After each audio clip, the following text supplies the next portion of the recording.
So we're here at Walmart, and we just came across this. Haven't seen one of these. I don't know how long it's been here, but ended up finally finding the game truck that has the Scan Me. And so we're going to try our chance and at least put our entry in and see if it pans out.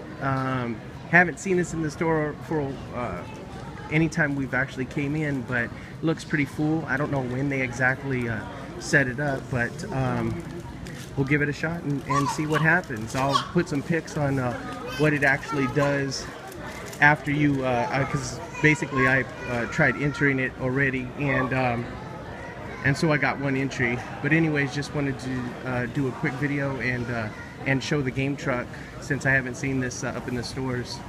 Other stores may have probably had them up for quite some time, but this is probably the first time that we had the game truck here. Anyways, see you on the next vid.